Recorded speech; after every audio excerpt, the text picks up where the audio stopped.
मेरे 60 days challenge करने का 3 रीज़न है, वो आप वीडियो को देखोगे तब आपको समझ में आएगा।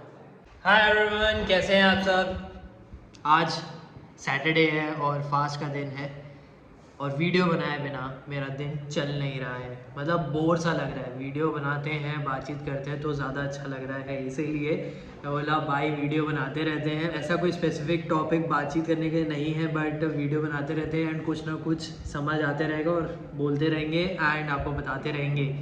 तो जैसे सैटरडे है तो मंदिर जाके आ जाते हैं, जैसे आपने चैलेंज वीडियो में मेरे देखे होंगे। और मैं देख रहा हूँ अभी एस्पिरेंट्स, जो पहले TVF में आती थी, अब अमेज़ॉन प्राइम में आई है और वही मैं देख रहा हूँ। ये जो एस्पिरेंट है वो IAS एग्ज़ाम से रिलेटेड है, UPSC से रिलेटेड है, जिसमें स्ट्रगल बहुत ज़्यादा होती है। बहुत लोग सपने देखते हैं IAS बनने का, IFS बनने का, RS बनने का। दिल्ली में रहता है, राजेंद्र नगर का सीन है, ये सब चीज़ें बताई हैं। और सेकंड सीज़न जो है वो जो बंदा रहता है वो सपना देखता है जो IAS बनने का, वो बन जाता है एंड उसके बाद की स्टोरी है। तो जब मैं कंप्लीट करूँगा तब मैं आपको बताऊँगा।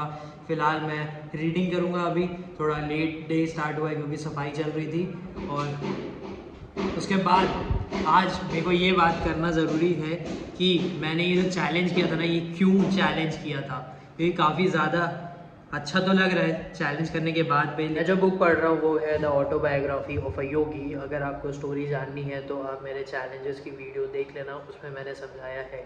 और आगे की स्टोरी अब मैं कंटिन्यू करता हूँ। तो परमहंस योगानंदा और श्री युक्तेश्वर गिरी की बातचीत चलती रहती है लाहिरी महाशय के बारे में, जो कि श्री युक्तेश्वर गिरी के गुरु थे। और परमहंस योगानंदा पूछते हैं श्री युक्तेश्वर गिरी से कि क्या आप भी द ग्रेट गुरु बाबा जी से मिले हैं। तो श्री युक्तेश्वर गिरी स्माइल करते हैं और बोलते हैं हाँ, 3 बार मिला हूँ मैं। और उसके बाद वो स्टोरी बताते हैं। तो एक छोटी सी स्टोरी है जो परमहंस योगानंदा से रिलेटेड है कि श्री युक्तेश्वर गिरी जब कुंभ मेला, रिलीजियस जो फेस्टिवल होता है ना, जो बहुत बड़ा मेला होता है, वहाँ जाते हैं फर्स्ट टाइम पे। एंड उसके बाद ना वो देखते रहते हैं लोगों को, सेंट से मिलते रहते हैं। उसके बाद ना उसे एक आदमी आके बोलता है कि गुरु हैं जो तुम्हें बुला रहे हैं वो पेड़ के नीचे। तो वहाँ पर जाते हैं एंड एक गुरु जी बैठे रहते हैं, उनके साथ बहुत सारे डिसिपल्स बैठे रहते हैं उनके। जैसे कि जो गुरु जी हैं वो हिमालय में भी रहते हैं, उनके साथ एक ग्रुप ऑफ डिसिपल्स रहते हैं वैसे ही। उसके बाद फिर बातचीत होती है श्री युक्तेश्वर गिरी और गुरु जी की। और श्री युक्तेश्वर गिरी को नहीं मालूम रहता है कि वो बाबा जी हैं। तो उसके बाद जो गुरु जी रहते हैं वो पूछते हैं कि तुम्हें कुंभ मेला कैसा लगा। फिर श्री युक्तेश्वर गिरी अपना चीज़ बताते हैं एंड फिर वो क्रिया योगा से रिलेटेड, मेडिटेशन से रिलेटेड बातचीत करते हैं एंड बोलते हैं कि क्या तुम लाहिरी महाशय को जानते हो, ये सब। एंड उनके लिए एक मैसेज देते हैं। और लास्ट टाइम पे ना उन्हें ये बोलते हैं कि ईस्ट वेस्ट ये सब का ना एक लिंक होना चाहिए स्पिरिचुअलिटी से रिलेटेड और चीज़ों से रिलेटेड वर्ल्ड में। तो उसके बाद फिर वो बोलते हैं कि तुम्हारे पास मैं एक डिसिपल भेजूँगा थोड़े टाइम बाद, जो वेस्ट साइड पे जाएगा क्रिया योगा सिखाने को, मेडिटेशन सिखाने को, सेल्फ रियलाइजेशन सिखाने को।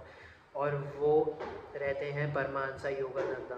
तो श्री युक्तेश्वर गिरी बताते हैं कि वो तुम्हारे बारे में बात किए थे and I am really grateful कि वो तुम्हें भेजे। उसके बाद जो श्री युक्तेश्वर गिरी है वो पूछते हैं कि क्या आप मुझे अगली बार प्रेजेंस अपनी दोगे। तो वो बोलते हैं कि हाँ दूंगा, तुम्हें एक बुक लिखनी पड़ेगी करके। उसके बाद से ये सारी स्टोरी रहती है। श्री युक्तेश्वर गिरी लाहिरी महाशय के पास जाते हैं, वो उन्हें बताते हैं जो मैसेज बाबा जी ने दिया है। उसके बाद लाहिरी महाशय श्री युक्तेश्वर गिरी को बताते हैं कि जिनसे तुम मिले हो वो ही बाबा जी हैं। अब आगे की स्टोरी बाद में बताएंगे। बाकी मैं खाना खाने जाता हूँ, उसके बाद फिर चार्ट एनालिसिस करेंगे एंड आई एम प्लानिंग कि मैं अपने लिए दूसरा एक चैलेंज लूँ, क्योंकि चैलेंज जब तुम लेते हो ना तो बहुत अच्छा लगता है, डिसिप्लिन में रहते हो, जो भी तुम्हें काम करना है सिर्फ जो तुम्हारी एनर्जी है वो उसी में लगती है। तो I am really planning it. अभी सोच चल रही है तो मैं ज़रूर लूँगा एंड स्टार्ट करूँगा। बाकी आगे बताता हूँ।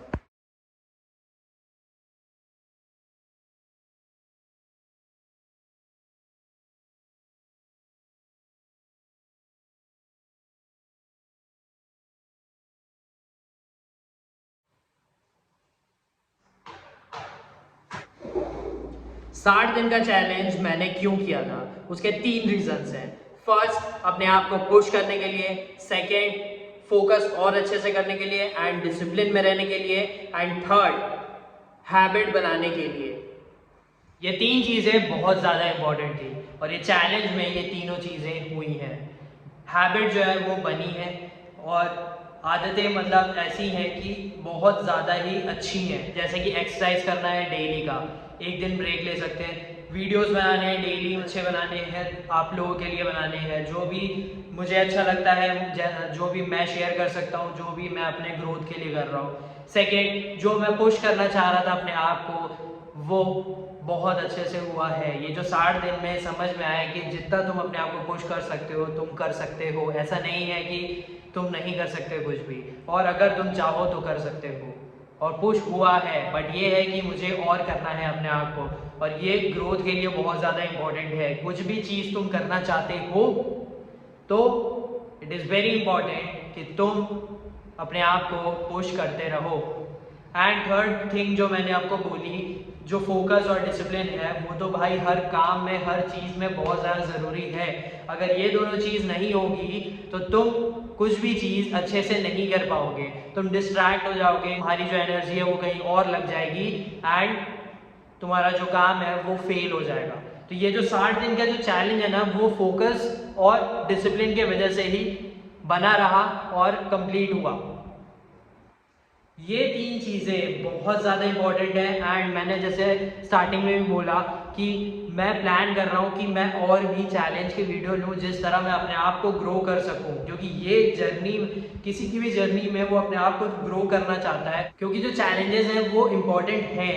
तुम चैलेंज रखोगे अपने लिए तभी तुम्हारे लिए वो कुछ ना कुछ बेनिफिट करेगा, और मेरे लिए तो बेनिफिट हुआ है, और मैं इसीलिए चैलेंजेस और ज़्यादा करने चाह रहा हूँ अपने ग्रोथ के लिए, अपने डेवलपमेंट के लिए। मुझे इस चैलेंज से रिलेटेड ना 2 चीज़ें और बनानी है, वो आप कमेंट करके बताना अगर आप वीडियो देखोगे तो, क्या देखना चाहते हो कि नहीं। ये 2 चीज़ें बहुत ज़्यादा इंपॉर्टेंट है चैलेंज से रिलेटेड, और वो है कि मैंने अपने जो टास्क है वो क्यों चूज़ किए थे, और सेकेंड कि मैंने क्या लर्न किया और रियलाइज़ किया। क्योंकि जब तुम्हारा चैलेंज कंप्लीट होता है ना, तब तुम्हें बहुत सारी चीज़ें समझ में आती है, बहुत चेंजेस लगते हैं। तो यही है चैलेंज का असली चीज़। जो मैंने 3 चीज़ें बताई है ना, वो हर एक ग्रोथ पर्सन को चाहिए ही चाहिए। पुश, फोकस और डिसिप्लिन, और थर्ड हैबिट। हैबिट जो है वो तुम्हारी अच्छी होगी तो तुम्हारे लिए ही वो बेनिफिशियल होगा। एंड वन मोर थिंग, ये जो बुक है ना, कंपाउंड इफेक्ट, ये बहुत ज़्यादा इंपॉर्टेंट बुक है। इस बुक के बारे में भी आपको मैं बताऊंगा। इस बुक में सेम चीज़ दी हुई है कि जो तुम्हारे हैबिट्स हैं वो अच्छे होते हैं और हैबिट खराब होते हैं, लेकिन जो चीज़ है उसको तुम करते रहोगे तो वो कंपाउंड होते रहती है। जैसे मनी कंपाउंड होता रहता है, आप सुने होंगे, वैसे ही तुम्हारी जो हैबिट है वो कंपाउंड होते रहती है। एंड जो तुम्हारी हैबिट होगी उसी की वजह से तुम ऊपर जाओगे या फिर नीचे जाओगे। तो आई होप आपको समझ में आया होगा। एंड मैं जल्दी ही जो भी मेरा चैलेंज रहेगा वो मैं स्टार्ट करूँगा, तब मैं आपको ज़रूर बताऊँगा। फिलहाल के लिए आई होप कि आप वीडियोस देख रहे हो और चैनल के साथ कनेक्ट रहोगे, और किसी के साथ शेयर कर सकते हो तो प्लीज़ शेयर करो। जैसे कि मैं बोला था सुबह कि मैं देख रहा हूँ एस्पिरेंट्स सीज़न 2, तो अभी 2nd एपिसोड चल रहा है। उसके बाद जब ख़त्म हो जाएगा तो मे बी अगर कल मैं ख़त्म कर दिया तो मैं आपको बताता हूँ कल। और कल की वीडियो में चैलेंज से रिलेटेड ही रहेगा कि मैंने क्या और क्यों जो मेरे टास्क है चैलेंज के वो चूज़ किया था। मिलते हैं आपसे कल। Thank you for watching and good night.